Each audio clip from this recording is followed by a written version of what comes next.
We are live. Cheers. Cheers. There we go. There. Point. We're actually this is not our matching cups No, because but it's close. it's Because pretty it's close. knitted and it's awesome.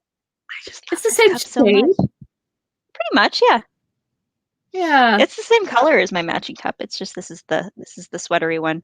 Sandy made chai this morning, so there's homemade chai in here. Oh, I'm drinking the bottled chai. It's not nearly the same thing. Not at all. I've got Sandy's recipe. I should make a big vat of chai. That needs to happen. Oh, You should. The unit for the recipe is that. Yes, what? Moment of silence for RBG. Mm-hmm. May Boo be strong enough to carry on her legacy. May her memory be a revolution. May her memory be a revolution. All right. Tolkien.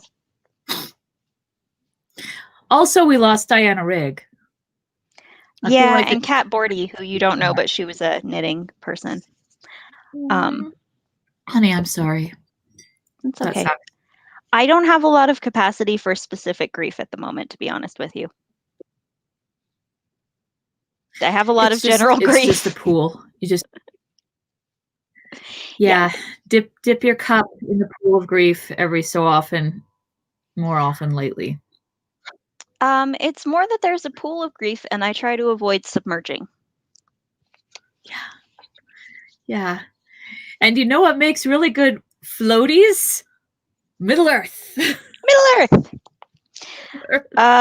So I sort of know where we pool Middle Earth. What? Float me out of the grief pool, Middle Earth.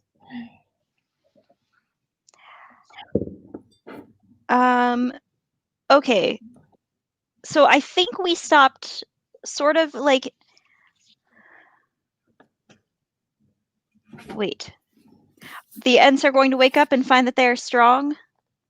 Is that where we stopped? Or was it before that in the section? You seem to speak of a person who is this Treebeard. That seems right. No, wait. Are there still Ents in the world? I thought they were only a memory of ancient days, if indeed they were ever more than a legend of Rohan. Okay, that is where we stopped. All right. I was like, the rest of this doesn't look familiar, but I couldn't remember if we stopped in the middle of the we did. section. Yeah. We were running late anyway.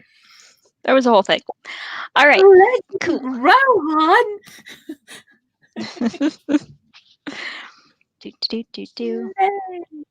A legend of Rohan, cried Legolas. Nay, every elf in Wilderland has sung songs of the old Onodrim and their long sorrow.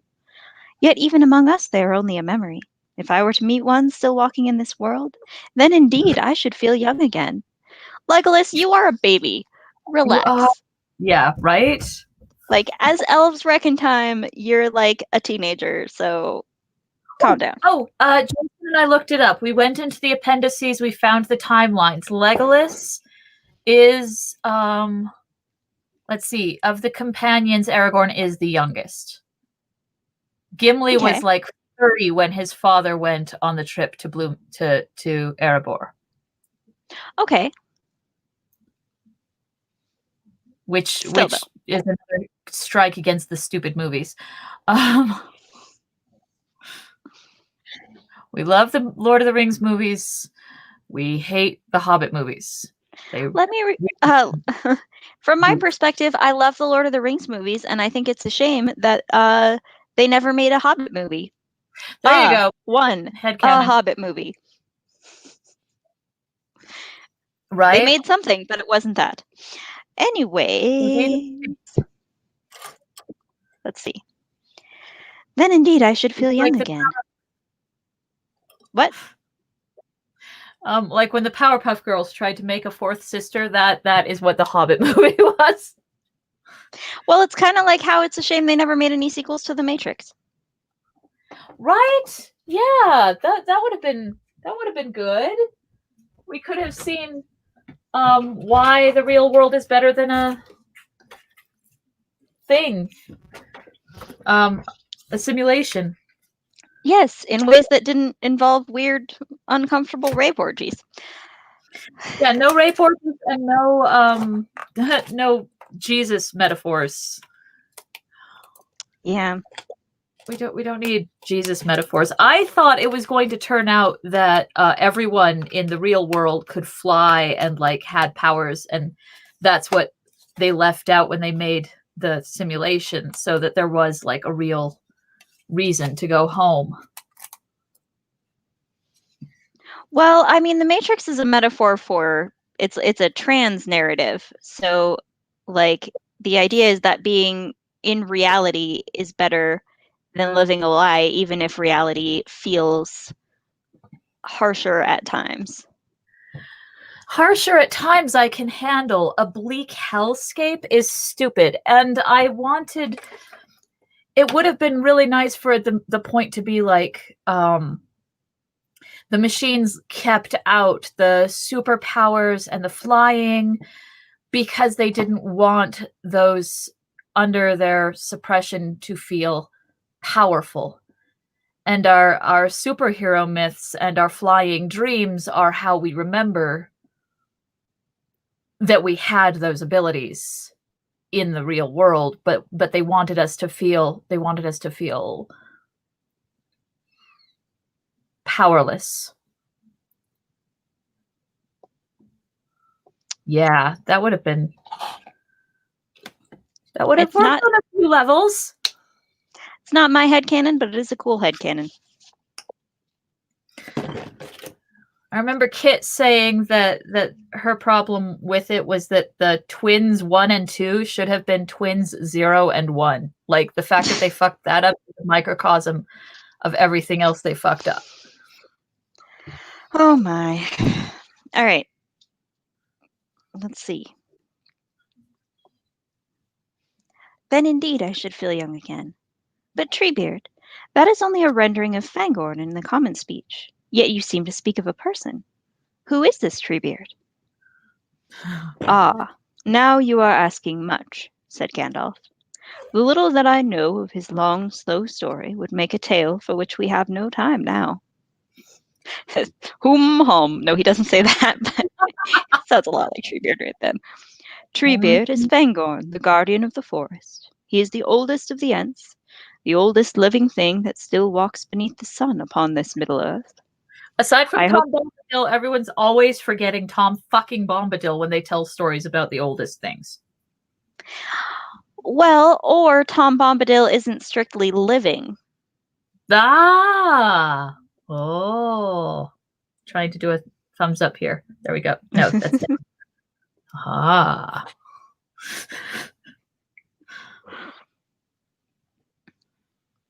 I hope indeed, Legolas, that you may yet meet him.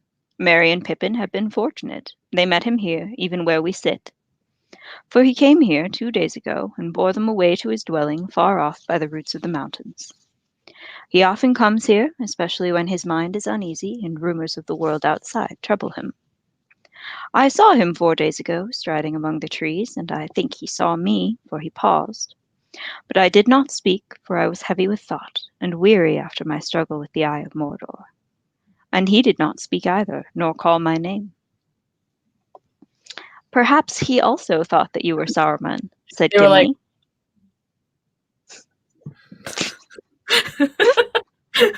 or they did the like weird thing where you're passing someone on the sidewalk and you kind of like see them and then you look away so that you don't have to make eye contact.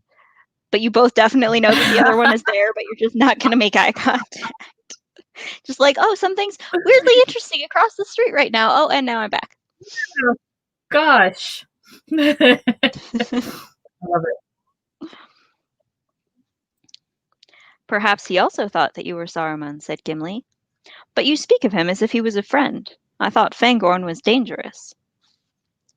Dangerous? Cried Gandalf.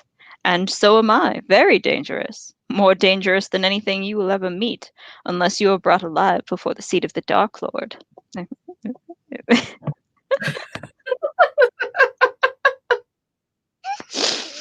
And Aragorn is dangerous, and Legolas is dangerous.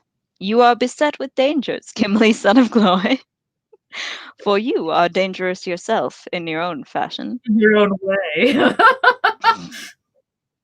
Everyone is special in their own way. Uh-huh. But now, let's see. Certainly the forest of Fangorn is perilous, not least to those that are too ready with their axes. And Fangorn himself, he is perilous too. Yet he is wise and kindly none the less. But now his long, slow wrath is brimming over, and all the forest is filled with it.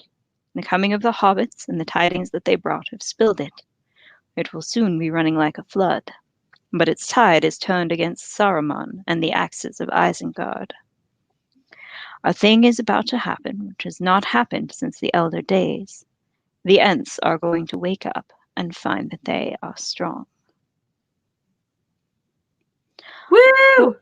What will they do? Asked Legolas in astonishment. Yeah. I do not know, said Gandalf. I do not think they know themselves. I wonder. He fell silent, his head bowed in thought. What? I forgot to show you today's water cup. That is excellent. Yes. I love it. Okay.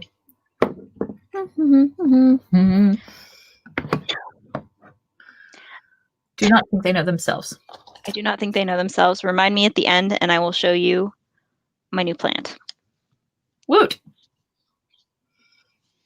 The others looked at him. A gleam of sun through fleeting clouds fell on his hands, which lay now upturned on his lap. They seemed to be filled with light, as a cup is with water. At last he looked up and gazed straight at the sun. You really shouldn't do that, Gandalf. I know you have godlike powers and things, but just don't look straight at the sun, please. That's how special he is. That's to show his badassery. I feel like that's just maybe just because you can doesn't mean you should. Don't be a bad influence. Gandalf did it. Why am I blind? The morning is wearing away, he said.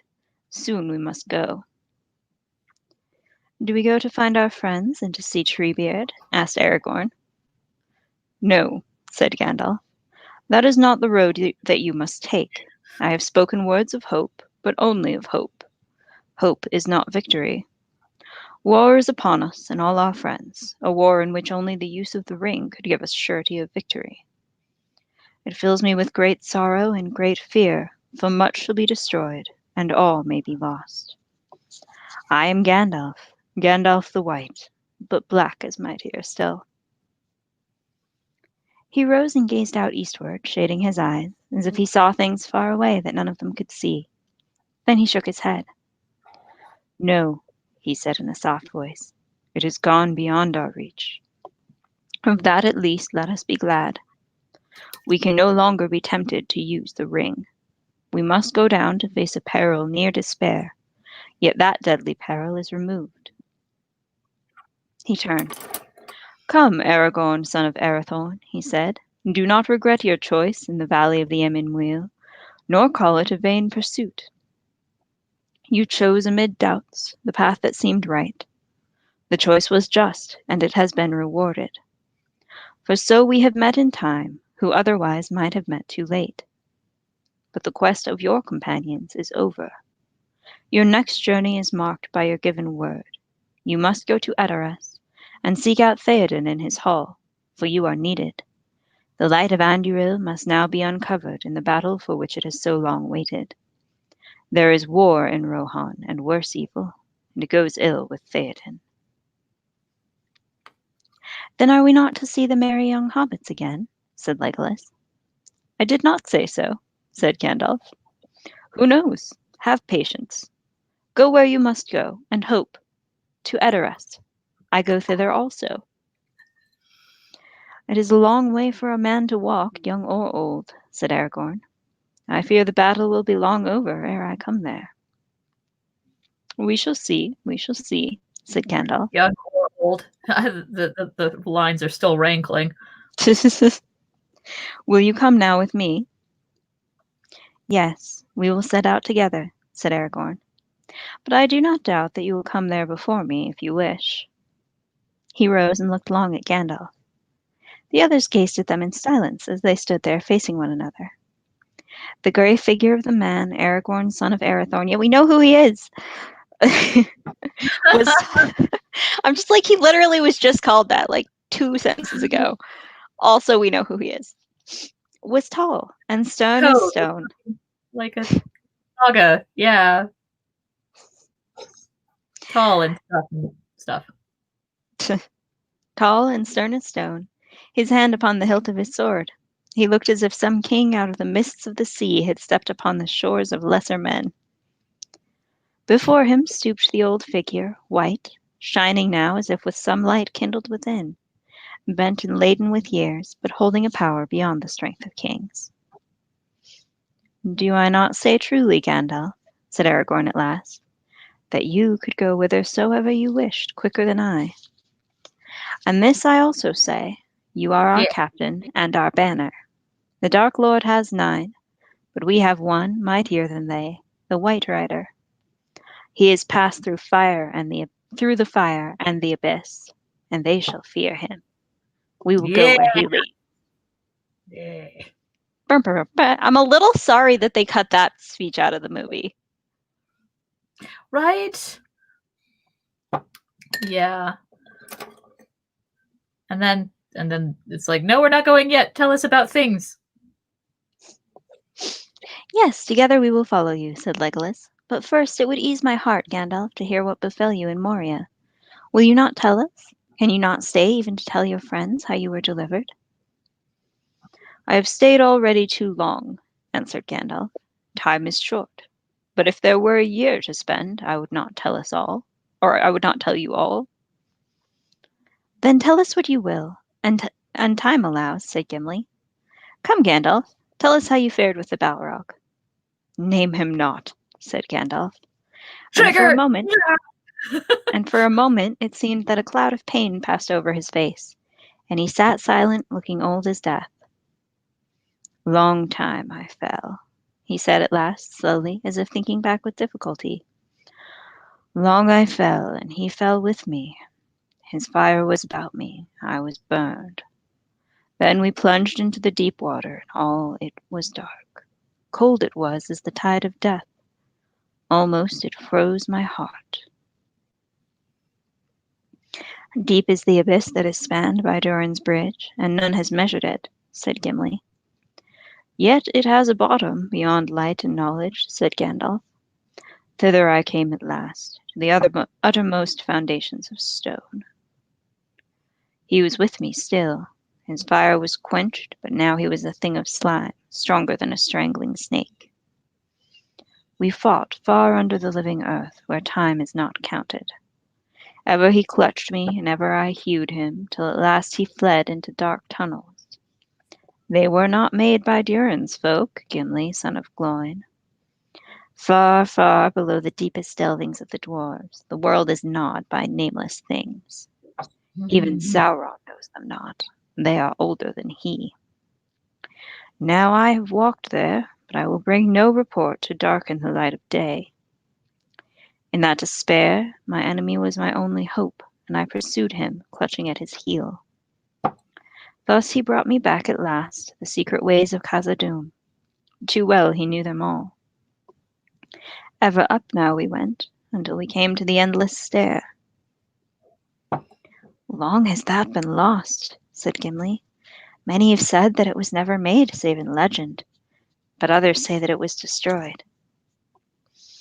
It was made, and it had not been destroyed, said Gandalf. From the lowest dungeon to the highest peak it climbed, ascending in unbroken spiral in many thousand steps, until it issued at last in Durin's tower carved in the living rock of Zirak-Zigil, the pinnacle of the Silvertine.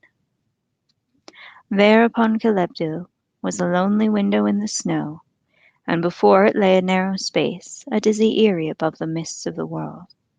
The sun shone fiercely there, but all below was wrapped in cloud. Out he sprang, and even as I came behind, he burst into new flame. There was none to see, or perhaps in after ages songs would still be sung of the Battle of the Peak. And suddenly Gandalf laughed. But what would they say in song? Those that looked up from afar thought that the mountain was crowned with storm. Thunder they heard, and lightning, they said, smote upon Calypdil, and leaped back broken into tongues of fire. Was not that enough? A great smoke rose about us, vapor and steam. Ice fell like rain. I threw down my enemy, and he fell from the high place and broke the mountainside, where he smote it in his ruin. Then darkness took me, and I strayed out of thought and time, and I wandered far on roads that I will not tell. Naked I was sent back, for a brief time until my task is done, and naked I lay upon the mountain top. I don't know if you had to share that detail, but okay. The tower behind was crumbled into dust, the window gone. The ruined stair was choked with burned and broken stone. I was alone, forgotten, without escape upon the hard horn of the world. There I lay staying upward, while the stars wheeled over, and each day was as long as the life age of the earth. Faint to my ears came the gathered rumor of all lands, the springing and the dying, the song and the weeping, and the slow, everlasting groan of overburdened stone. And so, at the last, Gwaihir the Windlord found me again, and he took me up and bore me away. Ever am I fated to be your burden, friend at need, I said. A burden you have been, he answered, but not so now. Light as a swan's feather in my claw you are. The sun shines through you. Indeed, I do not think you need me any more. Were I to let you fall, you would float upon the wind. Do not let me fall, I gasped, for I felt life in me again. Bear me to Lothlorien. That indeed is the command of the Lady Galadriel, who sent me to look for you, he answered. Gwaihir goes to Lothlorien for reasons unknown, just to hang out for a bit, and Galadriel's like, by the way, Gandalf's been resurrected naked somewhere. Please go find him and bring him to me. I mean, what are you going to say? You're not going to say no. Right? Where is he? Somewhere? Somewhere. Thus it was that I came to Carasgaladon and found you but lately gone.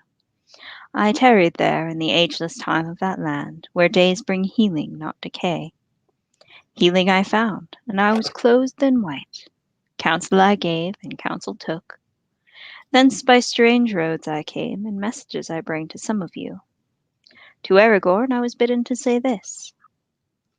Where now are the Dunedain, Elisar, Elisar? Why do thy kinsfolk wander afar? Near is the hour when the lost should come forth, and the grey company ride from the north. But dark is the path appointed for thee. The dead watch the road that leads to the sea. To Legolas she sent this word. Legolas Greenleaf, long under tree, in joy thou hast lived, beware of the sea. If thou hearest the cry of the gull on the shore, thy heart shall then rest in the forest no more. Dun dun dun. And Gandalf fell silent and shut his eyes. Then she sent me no message, said Gimli, and bent his head. Oh, Gimli! Oh. Did she say anything about me? Oh, no. She didn't say anything about me, huh? Damn it. Dark are her words, said Legolas, and little do they mean to those that receive them. That is no comfort, said Gimli. What then? Said Legolas. Would you have her speak openly to you of your death? Yes, if she had naught else to say. What is that? Said Gandalf, opening his eyes. Yes, I think I can guess what her words may mean. Your pardon, Gimli. I was pondering the messages once again. But indeed, she sent words to you, and neither dark nor sad. This whole argument and the whole time, and then Gandalf's just like, oh yeah, no, she had a message for you too. Oh, yeah, sorry, I was thinking. Yeah. Yeah, sorry, I didn't mean to break your heart there for a minute, bro. Right? What a dick. To Gimli, son of Gloin, she said, give his lady's greeting. Lockbearer, wherever thou goest, my thought goes with thee. But have a care to lay thine axe to the right tree. Right tree.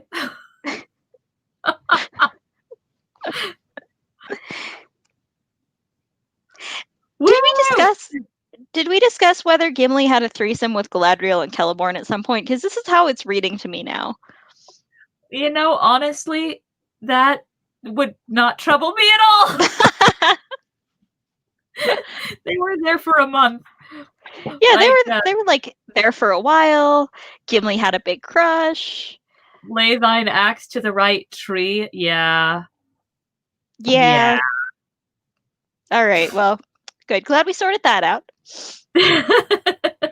Or it might have been Galadriel and somebody else, because Celeborn's kind of a stick in the mud. So maybe there was like, I don't know, a handmaiden or someone who was down See, with the Celeborn's kind of a stick in the mud interspecies. in public, but that doesn't mean he wouldn't be up for a bisexual interspecies threesome in private.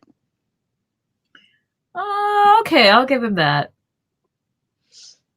You never Who know knows? It with could people, is all I'm saying. Yeah, it's true. Oh. Bastard on the street, freak in the sheets. Yeah. In happy hour you have returned to us, Gandalf, cried the dwarf, capering as he sang loudly in the strange dwarf tongue. Come, come, he shouted, swinging his axe. Since Gandalf's head is now sacred, let us find one that it is right to cleave. I'm so happy I want to go murder someone. That will not be far to seek, said Gandalf, rising from his seat. Come, we have spent all the time that is allowed to a meeting of parted friends. Now there is need of haste. He wrapped himself again in his old tattered cloak and led the way. Following him, they descended quickly from the high shelf and made their way back through the forest down the bank of the Entwash. They spoke no more words until they stood again upon the grass beyond the eaves of Fangorn. There was no sign of their horses to be seen. They have not returned, said Legolas. It will be a weary walk. I shall not walk. Time presses, said Gandalf.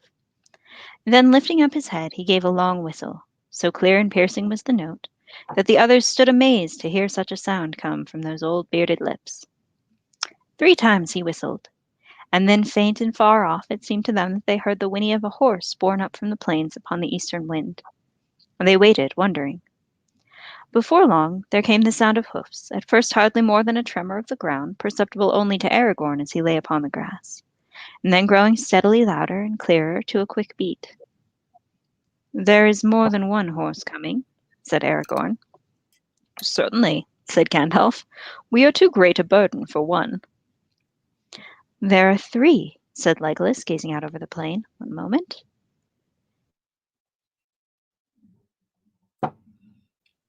I had to sneeze. Okay, check. See how they run. There is Hasufel, and there is my friend Arod beside him. But there is another that strides ahead, a very great horse. I have not seen his like before. Nor will you again, said Gandalf. That is Shadowfax. He is the chief of the Meras, lords of horses, and not even Theoden, king of Rohan, has ever looked on a better. Does he not shine like silver and run as smoothly as a swift stream? He has come for me, the horse of the White Rider. We are going to battle together. Even as the old wizard spoke, the great horse came striding up the slope towards them. His coat was glistening and his mane flowing in the wind of his speed. The 2 others followed, now far behind. As soon as Shadowfax saw Gandalf, he checked his pace and whinnied loudly. Then, trotting gently forward, he stooped his proud head and nuzzled his great nostrils against the old man's neck. Gandalf caressed him. It is a long way from Rivendell, my friend, he said, but you are wise and swift and come at need. Far let us ride now together, and part not in this world again. Soon the other horses came up and stood quietly by, as if awaiting orders. We go at once to Medusel, the hall of your master Theoden, said Gandalf, addressing them gravely. They bowed their heads. Time presses, so with your leave, my friends, we will ride. We beg you to use all the speed that you can. Harsifel shall bear Aragorn and Arod Legolas. I will set Gimli before me, and by his leave Shadowfax shall bear us both. We will wait now only to drink a little. Now I understand a part of last night's riddle, said Legolas as he sprang lightly upon Ararod's back. Whether they fled at first in fear or not, our horses met Shadowfax, their chieftain, and greeted him with joy. Did you know that he was at hand, Gandalf? Yes, I knew, said the wizard. I bent my thought upon him, bidding him to make haste, for yesterday he was far away in the south of this land. Swiftly may he bear me back again. Gandalf now spoke to Shadowfax, and the horse set off at a good pace, yet not beyond the measure of the others. After a while he turned suddenly, and choosing a place where the banks were lower, he waded the river, and then led them away due south into a flat land, treeless and wide. The wind went like grey waves through the endless miles of grass. There was no sign of road or track, but Shadowfax did not stay or falter. He is steering a straight course now for the halls of Theoden under the slopes of the White Mountains, said Gandalf. It will be quicker so. The ground is firmer in the East Emnet, where the In the East Emnet, where the chief northward track lies across the river, but Shadowfax knows the way through every fen and hollow. For many hours they rode on through the meads and riverlands. Often the grass was so high that it reached above the knees of the riders, and their steeds seemed to be swimming in a grey-green sea. They came upon many hidden pools and broad acres of sedge waving above wet and treacherous bogs. But Shadowfax found the way, and the other horses followed in his swath. Slowly the sun fell from the sky down into the west. Looking out over the great plain, far away the riders saw it for a moment like a red fire sinking into the grass. Low upon the edge of sight, shoulders of the mountains glinted red upon either side. A smoke seemed to rise up and darken the sun's disk to the hue of blood, as if it had kindled the grass as it passed down under the rib of the earth. Ooh, I have a picture like that. Let me see if I can find it. Okay, let me finish this chapter and then I'll see if I can find it. Okay. There lies the gap of Rohan, said Gandalf. It is now almost due west of us, and that way lies Isengard. I see a great smoke, said Legolas. What may that be? Battle and war, said Gandalf. Ride on. Right on. Not that kind. Right on, man.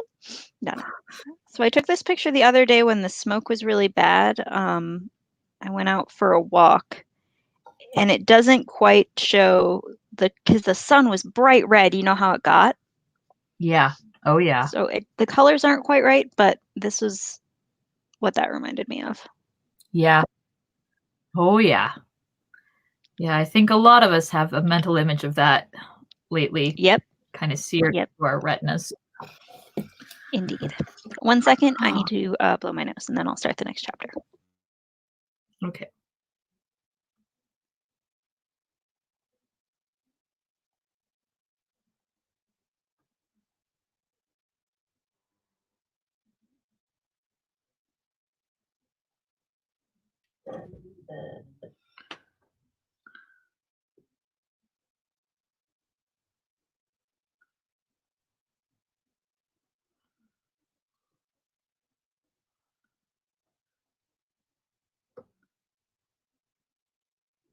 Are you gone?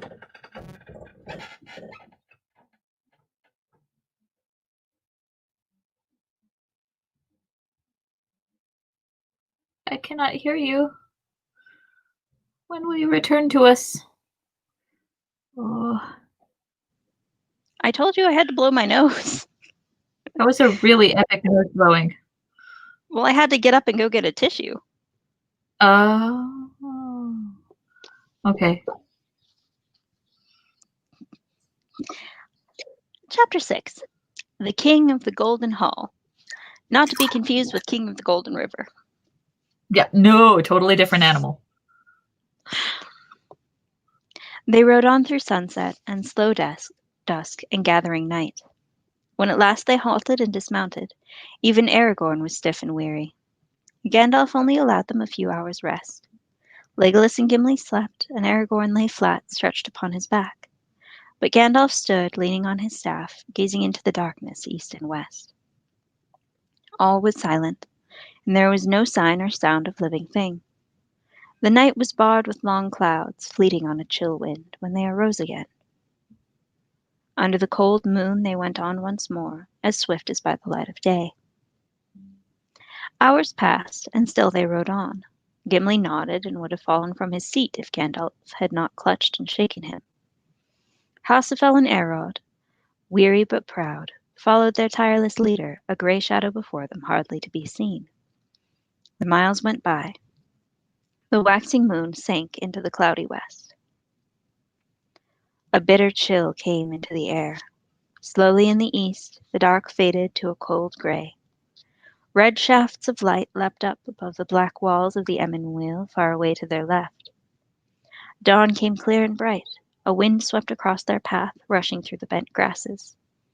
Suddenly Shadowfax stood still and neighed. Gandalf pointed ahead. "Look," he cried, and they lifted their tired eyes. Before them stood the mountains of the south, white-tipped and streaked with black. The grasslands rolled against the hills that clustered at their feet, and flowed up into many valleys still dim and dark, untouched by the light of dawn, winding their way into the heart of the great mountains. Immediately before the travelers, the widest of these glens opened like a long gulf among the hills. Far inward they glimpsed a tumbled mountain mass with one tall peak. At the mouth of the vale there stood, like a sentinel, a lonely height. About its feet there flowed, as a thread of silver, the stream that issued from the dale. Upon its brow they caught, still far away, a glint in the rising sun, a glimmer of gold. "Speak, Legolas," said Gandalf. "Tell us what you see there before us." Legolas gazed ahead, shading his eyes from the level shafts of the new-risen sun. "I see a white stream that comes down from the snows," he said. "Where it issues from the shadow of the vale, a green hill rises upon the east. A dike and mighty wall and thorny fence encircle it. Within there rise the roofs of houses, and in the midst, set upon a green terrace, there stands aloft a great hall of men. And it seems to my eyes that it is thatched with gold. The light of it shines far over the land. Golden, too, are the posts of its doors. There men in bright mail stand, but all else within the courts are yet asleep.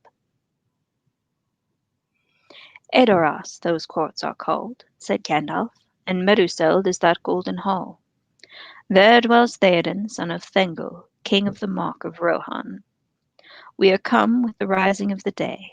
Now the road lies plain to see before us. But we must ride more warily, for war is abroad, and the Rohirrim, the horse lords, do not sleep, even if it seems so from afar. Draw no weapon, speak no haughty word, I counsel you all, until we are come before Theoden's seat." It's a little late. Right. Like, about that, Yeah. we kind of had like a snotty bitch off with one of the Rohirrim earlier. One of the more important Rohirrim. I don't know if that's going to matter. We kind of threatened to kill each other. Is that a problem? Right.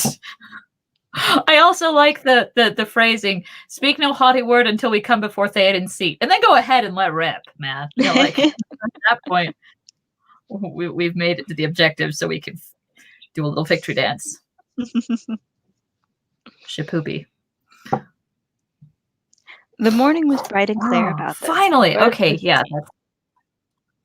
Oh, did you get the crow statue feeling good? It feels lovely. Okay. That's good. Okay. Anyway, it's like a bronze statue, right? Brass. Is it bronze or brass? Okay. I can never remember like which is which, to be honest. Right. Bronze. And I'm fairly sure which one contains zinc. I think it's brass. Okay, now it's gonna bother me. 1 second. What is bronze made of?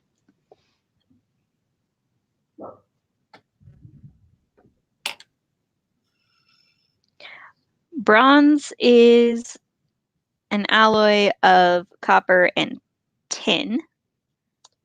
Brass is an alloy of copper and zinc. There we go. That's it. Nice. Yeah. But you can shine bronze up to look like brass. The yellowiness is Yeah, that's mostly the copper. yeah. We were watching Alex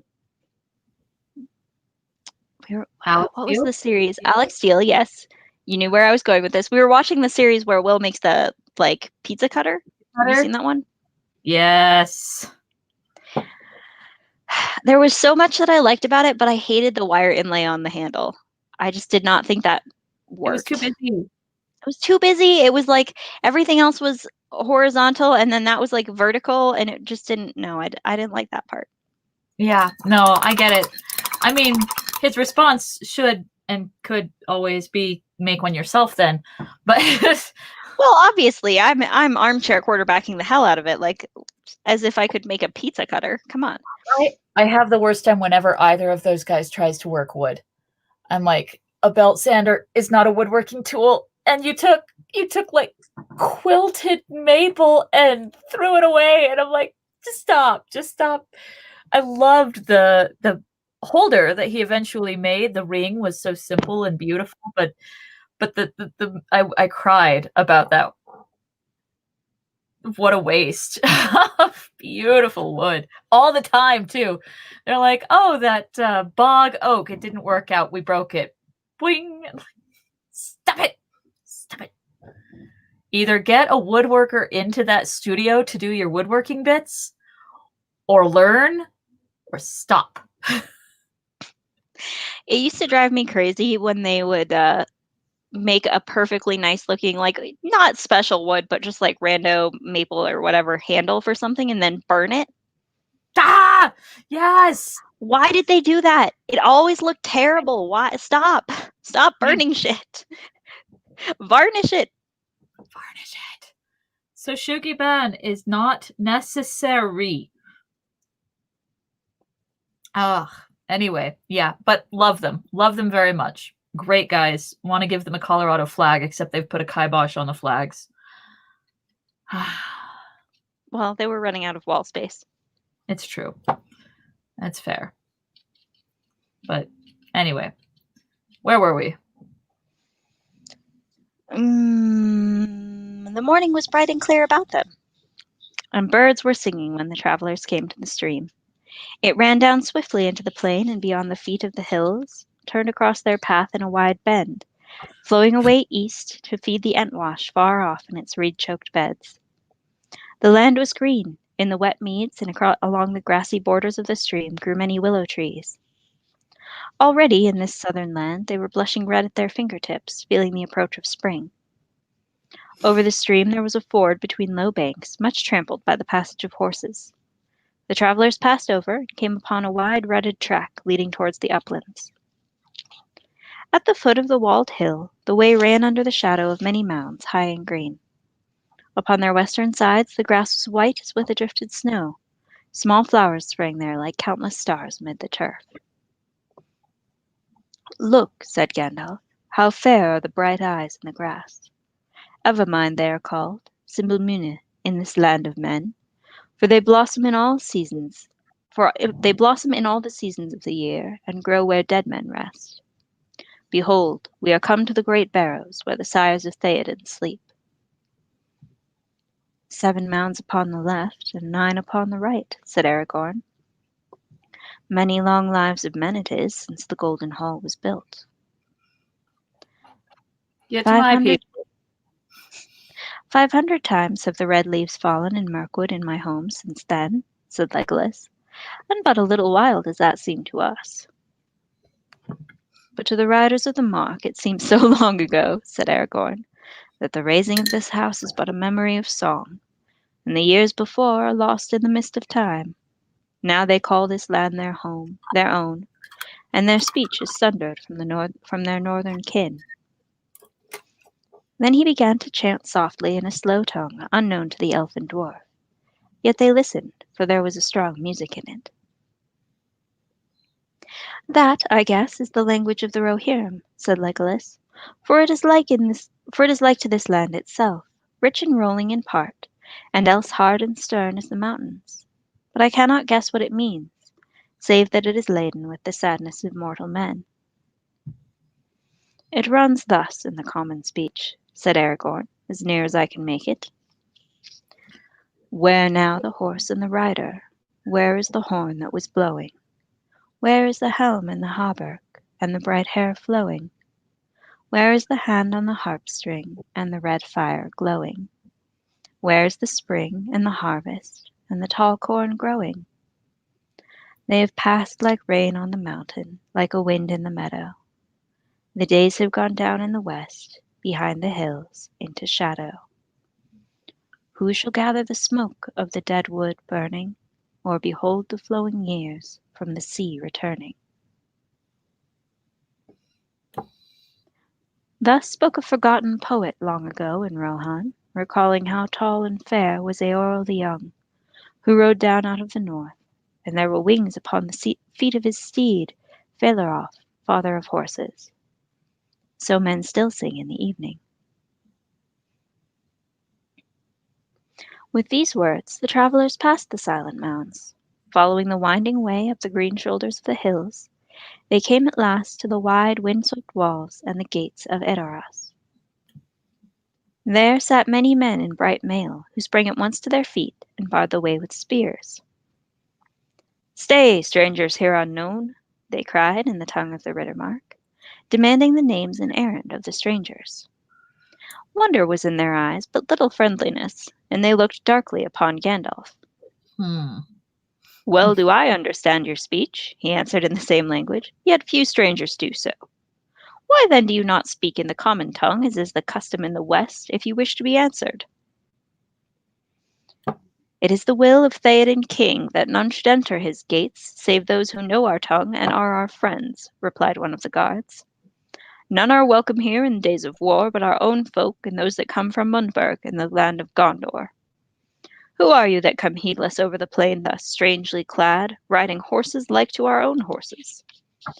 Long have we kept guard here, and we have watched you from afar.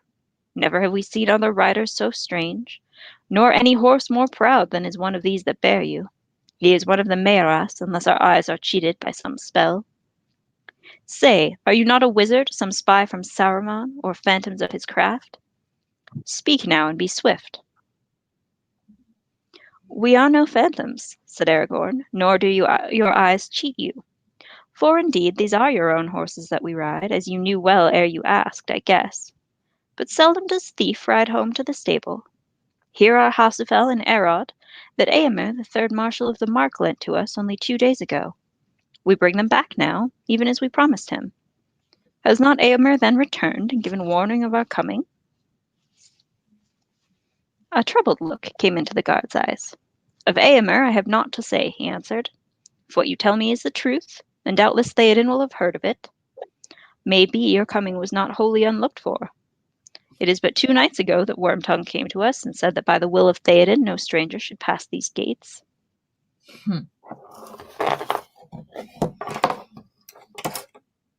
"Wormtongue," said Gandalf, looking sharply at the guard, "say no more. My errand is not to Wormtongue, but to the Lord of the Mark himself. I am in haste. Will you not go, or send to say that we are come?" Fuck off with that nonsense. Wormtongue is not in charge. "Wormtongue is not my supervisor." Exactly. His eyes glinted under his deep brows as he bent his gaze upon the man. "Yes, I will go," he answered slowly. "But what names shall I report? And what shall I say of you? Old and weary you seem now, yet you are fell and grim beneath, I deem."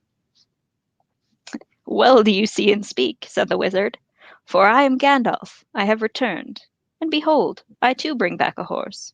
Here is Shadowfax the Great, whom no other hand can tame.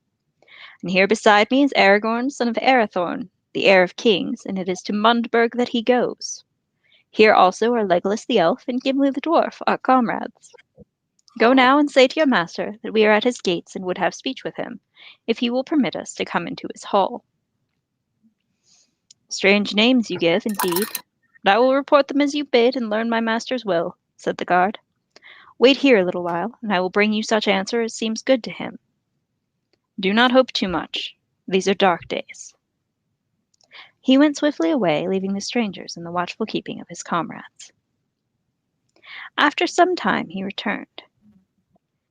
Follow me, he said.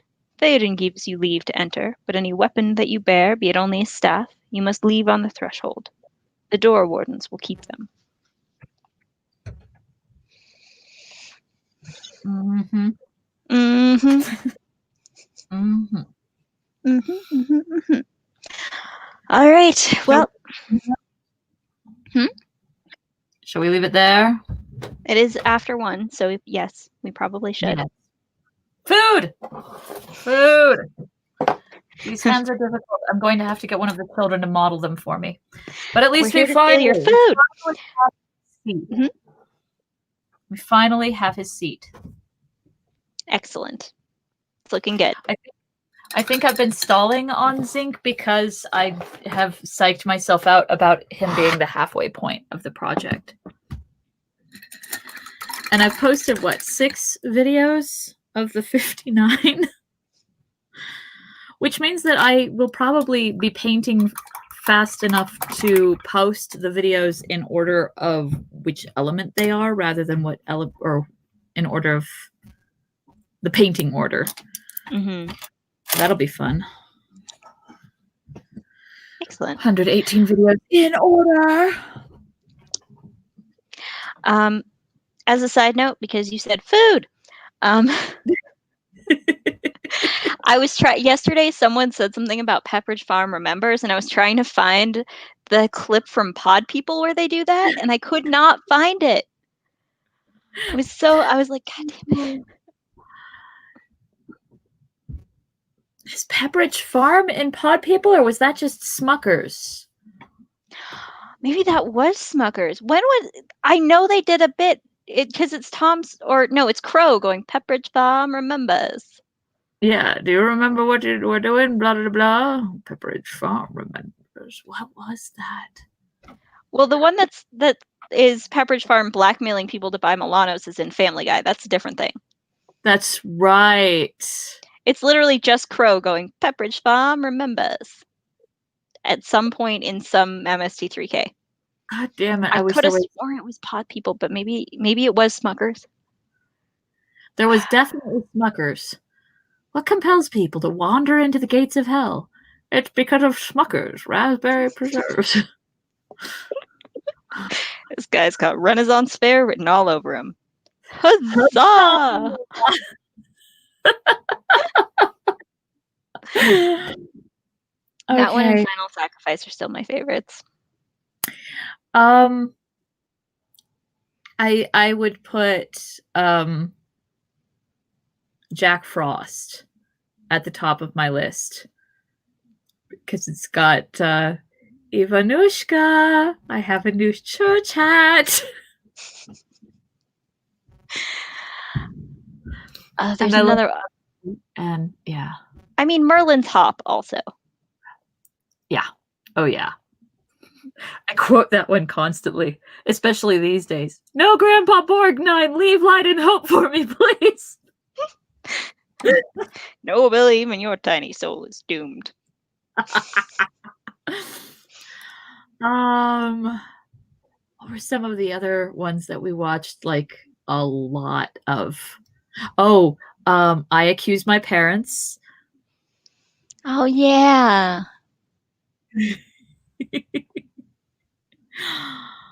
You're supposed to give me a hamburger sandwich.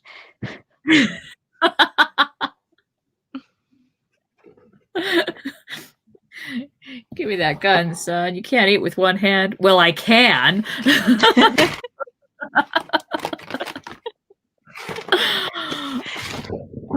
it's my birthday. Oh.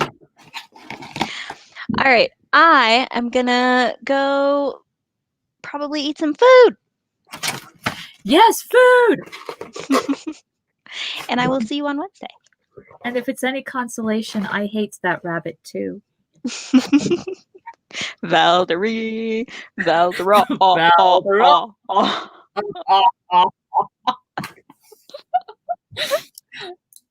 God, that's not a nose, that's a duplex. Oh, I love this shit. All right. Goodbye, darling. Goodbye, cuidado. Te amas.